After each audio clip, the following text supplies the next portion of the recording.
And by the end of that day, they were laughing with each other. They were joking around. They were teasing the boss, who prior to that day, most of them said was a very intimidating person.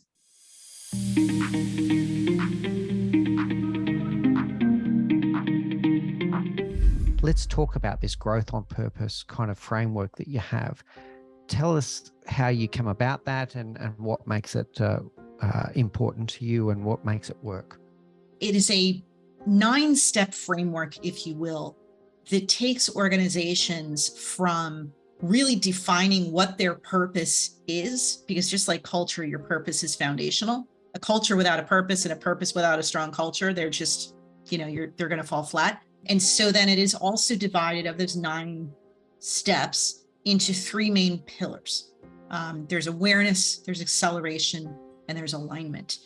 I have this experience. I was facilitating a retreat several months ago with this group of senior level leaders in an organization that was still coming through a post-merger environment. And it was the first time that this combination of senior level leaders had ever been in the same organization.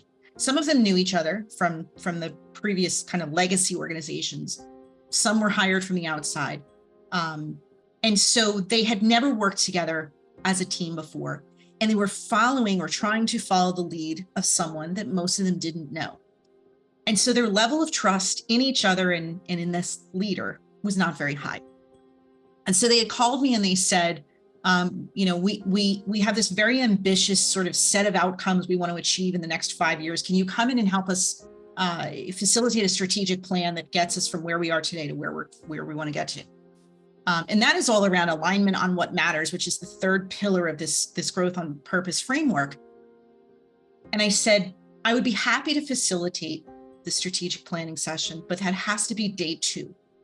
Day 1 has to be around strengthening the dynamics across your team. Because admittedly, when I spoke to each of you one-on-one, the trust level isn't really there. And we have to work on that first.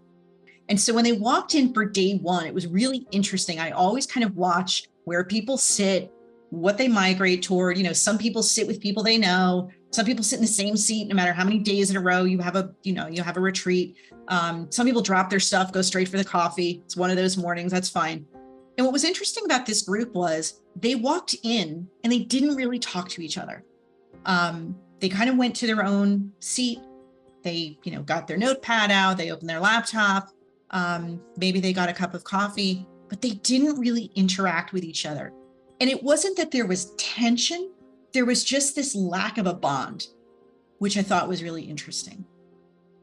And so we spent that first day, day 2 was going to be all about strategic planning. We spent that first day on really helping them get to know each other on a more human level. So we had done some of that groundwork before they walked in the room around self-awareness. So I had done a lot of work with them one-on-one on, what drives you? What are you naturally good at? What are your blind spots? All of those sorts of things. And then we spent most of that day helping them to share that from a place of vulnerability and a place of self-awareness about what makes them tick and what they struggle with. And by the end of that day, they were laughing with each other. They were joking around. They were teasing the boss, who prior to that day, most of them said was a very intimidating person. They were teasing that executive. Day 2, strategic planning went great. They collaborated. It was wonderful.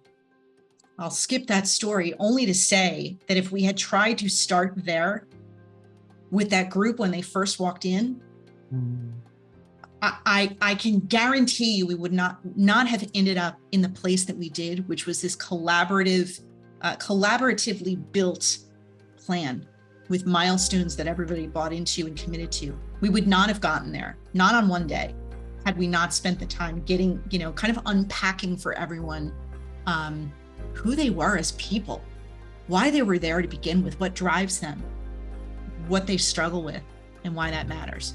And so that was a lot of that focus on that 2nd pillar, which is acceleration of trust. And again, you can't manufacture trust. You can't go in there and pretend to be somebody you're not. You can't go in there and have all of your defenses up and say, well, that's good that you all want to share a little bit around what motivates you, but that's not for me.